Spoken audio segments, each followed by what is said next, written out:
Good afternoon and assalamu alaikum. You are tuned in to the mid-morning talk with Salam Media. I am your guest presenter for this week, Faseegah Davids, and we're coming to the second half of our show.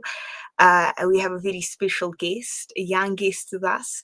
Her name is Malaika Ngwenya. She's a student activist and law student at Stellenbosch University in Cape Town. Malaika, thank you for joining us.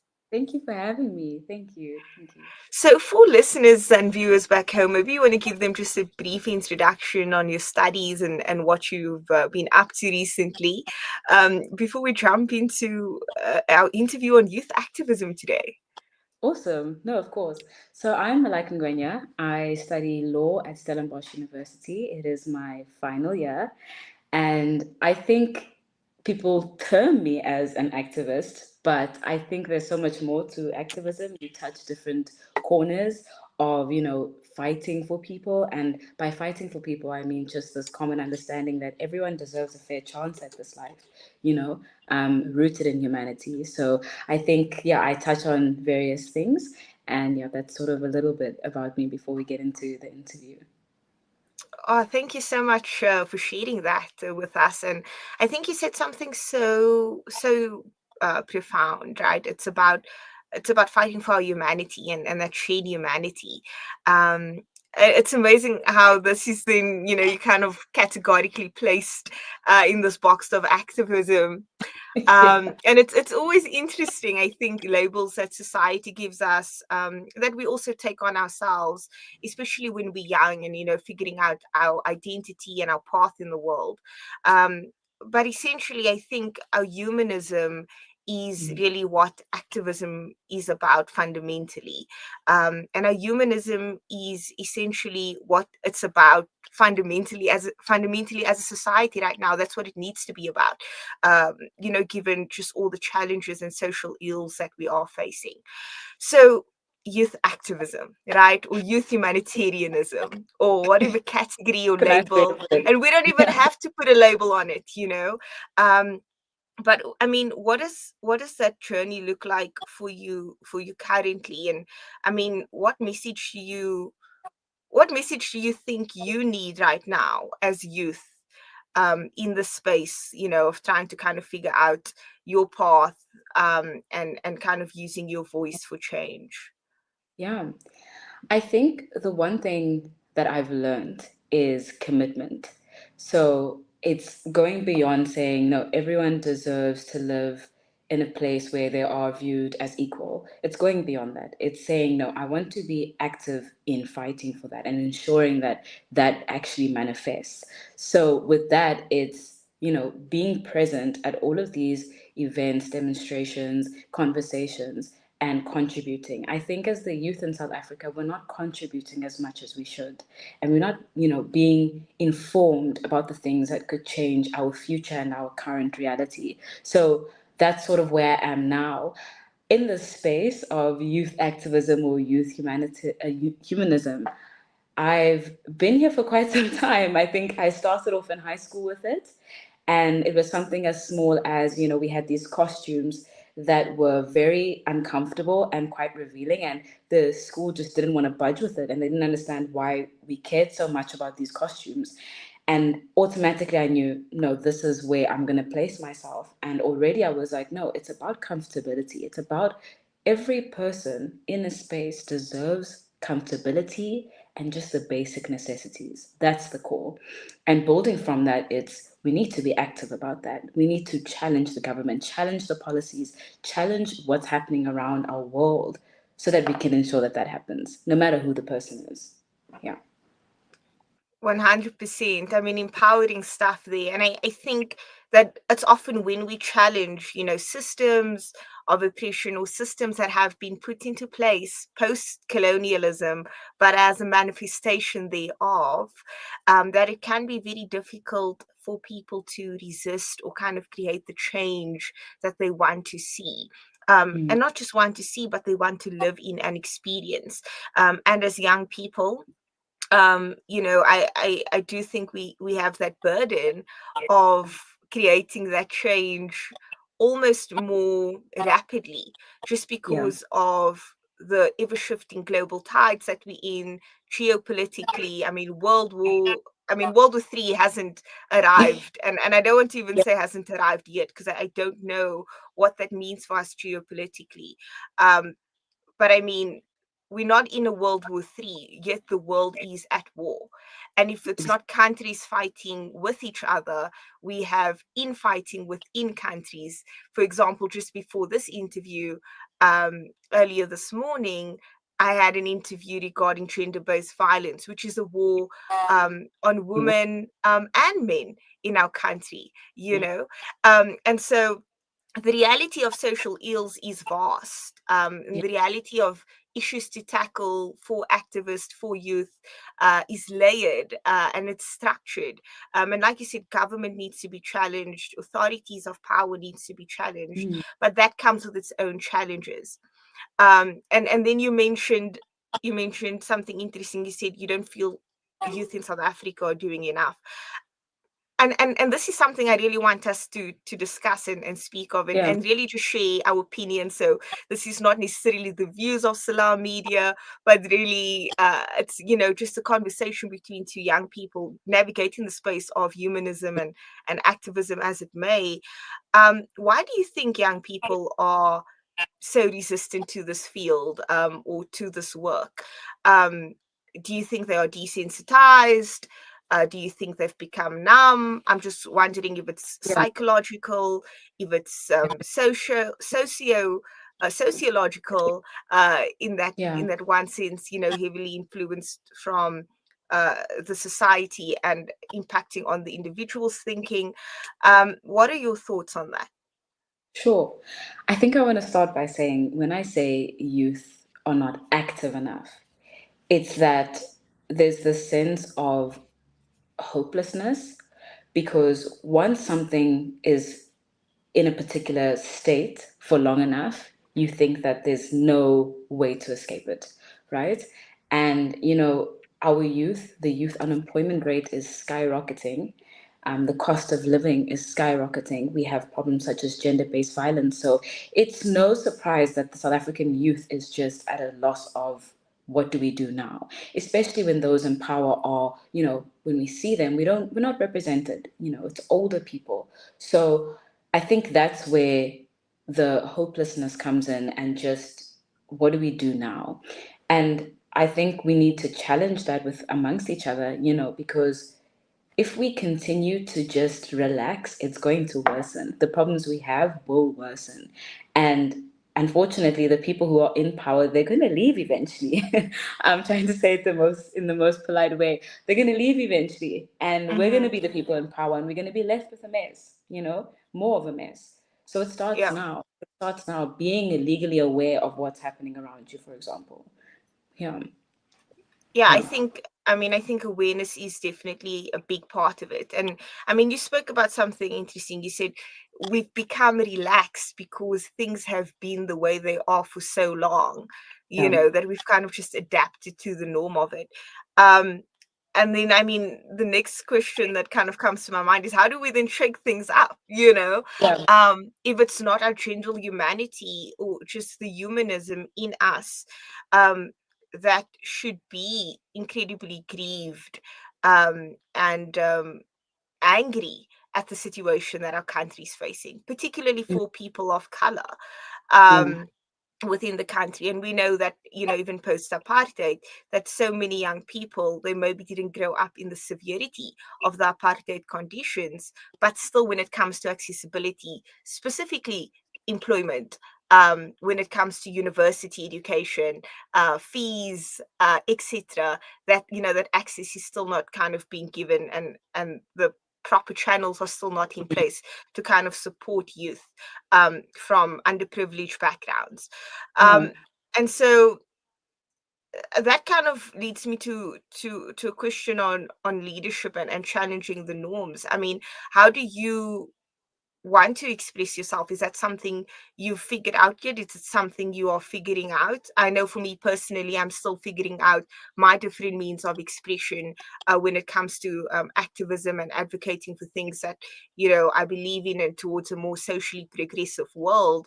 But what is your means of expression?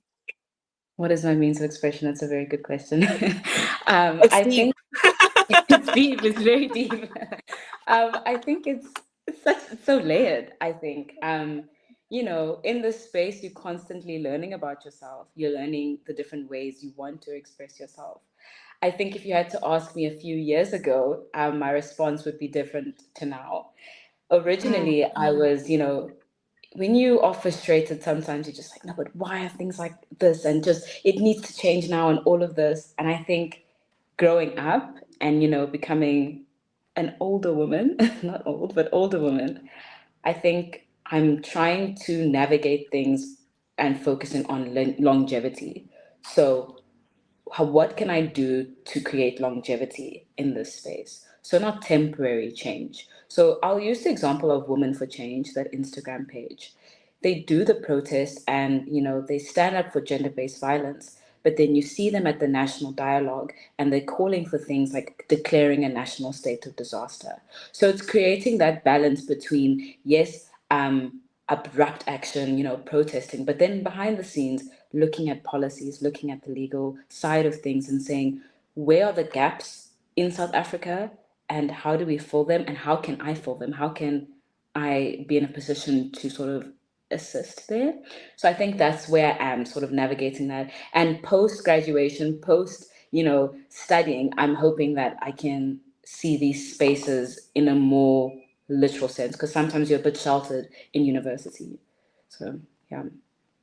100%. And I think that exposure is so important. And I have no doubt to those listening and viewing this interview that they are rooting for you and waiting for your graduation.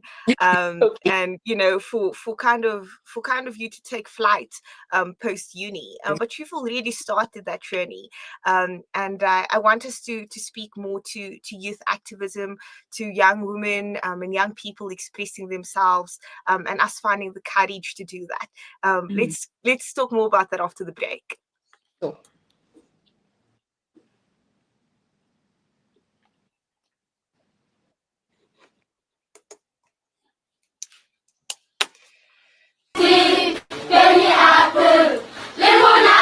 Penny Appeal's Education First campaign helps children to get access to quality education. I'm 14 years old. When I grow up, I'd like to be a scientist. We believe every child belongs at school, And we want education, a better education. learning and dreaming their way to a better future. With your help, we can provide classrooms, desks, stationery packs, and school shoes. Help make these dreams a reality. Visit www.pennyappeal.org.za or call 031 1100 573. Penny Appeal. Small change, big difference.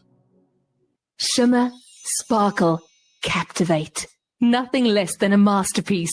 Droplets of gold inspires precious design. Platinum bursts with intricate freshness, and every pure diamond becomes more than just a girl's best friend. Voda Gold Gem Jewelers, where timeless dreams become a reality. Come to us.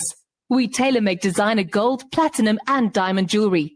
Trade in or remodel your old gold. Clad yourself with classy name-branded watches. We offer insurance valuation and freezer card calculation. Visit us at 534 Ridge Road, Overport, or call 031 208 9142. Voda Gold Gem Jewelers, manufacturers of fine gold and diamond jewelry.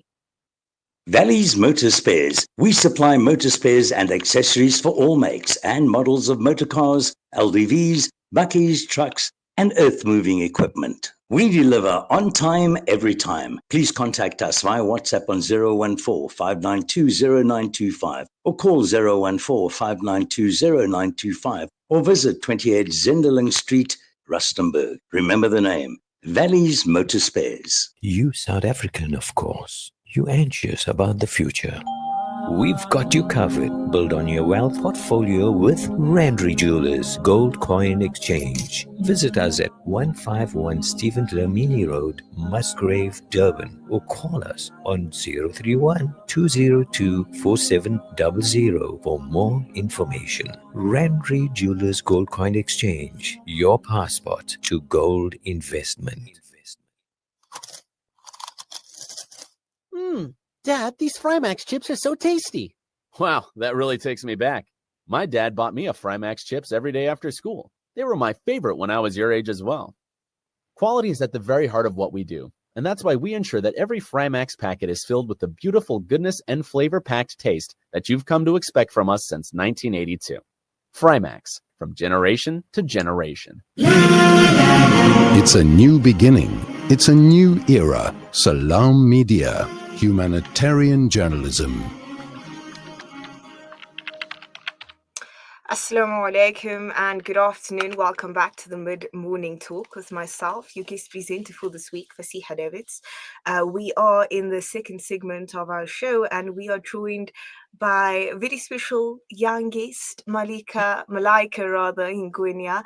She is a final year law student at Stellenbosch University and a student activist. We are speaking about youth activism, everything about it, around it, and the journey of it. Thank you again for being with us, Malaika. Thank you so much for having me. Thank you. Yeah, so I mean, just before the ad break, we touched on a few points. And I wanted to speak to courage. I think, you know, again, these are just some personal opinions subject to change myself as I'm also growing and maturing in the space, and not necessarily that of Salam Media, but I think youth does need to kind of step into the courage, you know, the courage that exists as an, you know, philosophy, as an existential, not something physically that you can hold on to, but, you know, just like mentally and emotionally and even like spiritually just step into that. There's a beautiful quote by E.E. Cummings that it says it takes courage to grow up and become who you really are. And I think we are so fearful of what it means to be our authentic version of ourselves, tying into what I said earlier, because society kind of gives you categories to fit in. And that may feel limiting for young people. And then the other part is the empowerment element. You know, you spoke about in leadership and in government, and even within our own institutions, for social change, there is a lot of older folk, and that wisdom needs to be appreciated, the knowledge, the experience, etc. But equally so, we need to appreciate the balance, you know, that is required for young people to step up into their courage. They need to be given the spaces to lead, and youth representation is so important. So, I mean, what are your thoughts on courage and youth representation? Yeah. You know, courage takes a lot. Courage is to also recognize the risk of everything that you are doing. And I also think it's twofold. I think it's first you need to do an internal look in and know that, okay, do I have the capacity to step into these spaces? Because the reality is these spaces are handling such sensitive content. You know, you're handling topics such as gender-based violence, such as genocide. It's very weighted and it's very sensitive. So are you in the position to take that on? Knowing that it's a moral responsibility for everyone, but are you in that position? And then the second part is the risk. You know, with courage always comes, you know, backlash. It always comes that pushback, you know. So, yeah, it's a lot, but I just think it's so rewarding to know that you are creating an impact, no matter how small, no matter how big, in the space that you are in and beyond that. So I always say that activism takes different forms. Not everyone is the activist that will stand in front of a crowd and, you know, speak. Activism is reposting something. Activism is sharing someone's story. Activism is educating your family. So it's so multi-layered that your courage can look different, you know? So yeah, I think I'm rambling a bit, but I think that's what I think, yeah. Yeah, thank you for sharing your views on courage. Malaika, and I'm interested to hear what other youth, kind of, or how they kind of define what courage looks like in the space of leadership and activism. But I agree with you in terms of activism taking different forms. And I think all those forms are necessary. And, sometimes we don't reflect enough to kind of see how all these puzzle pieces actually eventually do fit together when it comes to things like progress and liberation and, just a better world that we want to live in. Youth activism, the world we're living in, witnessing a genocide, a live genocide. I mean, it's absolutely overwhelming, right? Like there are no words. I don't think we have words yet, and new vocabulary has kind of arrived during this time of this genocide, but I don't think we have the adequate words yet in our vocabulary to fully explain and express ourselves as witnesses of the genocide, never mind those who are actually living in those conditions. Let's speak a bit about Palestine and what drew you and what your interest into the cause of Palestine and where that arrived. So I have always been interested in human rights. I studied law because of human rights. And for me, human rights are for everyone. So it doesn't stop at any point. So consistently, that's always been where I've been. Even if it's in university for a context of when we had the scandal of a student, peeing on someone's belongings. To me, that's a humanitarian issue. We need to come in for that. So with Palestine, there was no question on where I stood with it because it's a genocide. We have children being bombed. We have innocent people being bombed. It is a humanitarian crisis. I don't even think that phrase caters to it. It's the same with Congo, that's a humanitarian crisis. And so that is where it rooted from. And seeing it unfold in front of us on TV, on social media, to me, there's no more excuse for people not to care and not to act on that care. There's no more excuse because we're watching it unfold. It's a genocide, it's a humanitarian crisis. There's no more complication with it anymore. There was never a complication, So that's where it started, and that's where my commitment will always go. Yeah. Mm-hmm. Thank you so much for sharing that with us. And I mean, before we come to an end of the show, maybe we can explore two things. One, what are the issues that, just to localize it, because you spoke about your humanitarianism and kind of your work around human rights, and your passion for human rights didn't start at Palestine, doesn't end at Palestine, and you were looking at some issues that happened at the university. What are some of the local issues that students are facing on campuses, just more generally? I think the two major ones I'll speak on are gender-based violence, and then the second is financial exclusion. I'll start with financial exclusion very briefly. That is a crisis, and it's one of the shortcomings of our government. It is baffling to me that in this day and age, a student who has the ability to be in these spaces is excluded because of finances. And often that's because of just historical circumstances. So that is a major crisis happening right now. And we have NSFAS and things like that, institutions that are supposed to be looking after students and ensuring they can secure their future for themselves and for their family.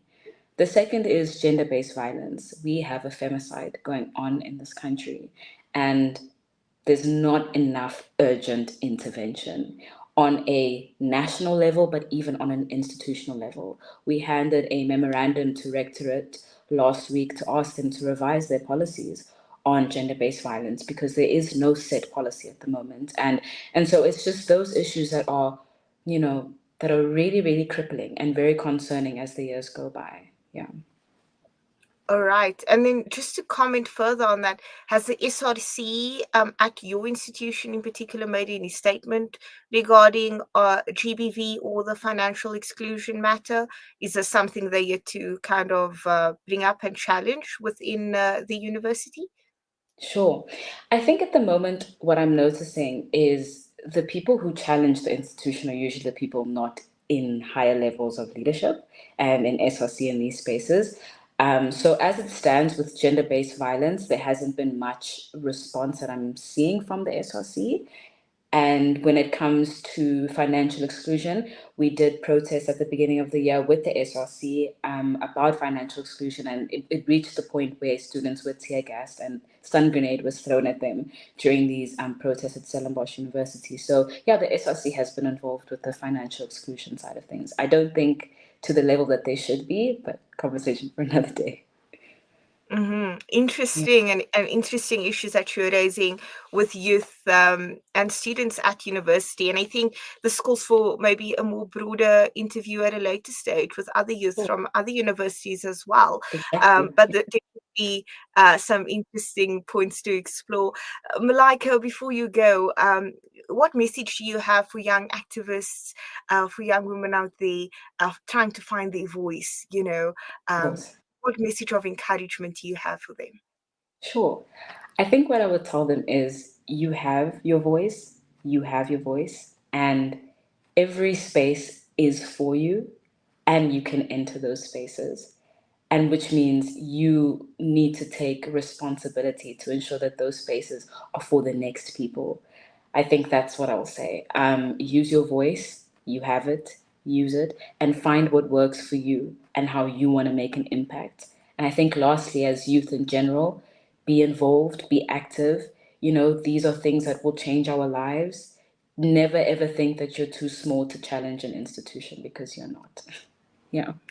Absolutely powerful stuff. I have goosebumps. It's so lovely speaking to Thank young you so much. people. Yeah. And then to add to that, layers of where you're speaking from is you're not just a young person, but you're a young person of color within an Yeah. institution, navigating and figuring out Mm. your way of activism. And I think that was some powerful and empowering stuff. I hope it resonates with other young people at Thank home, you. online, and at campuses as well. Thank you for joining us, Malaika. Thank you so Malaika much. I Ngwenya. really appreciate it. Thank you. Lovely. Malaika Ngwenya, final year law student at Stellenbosch University and student activist. Bye. Thank you. Bye.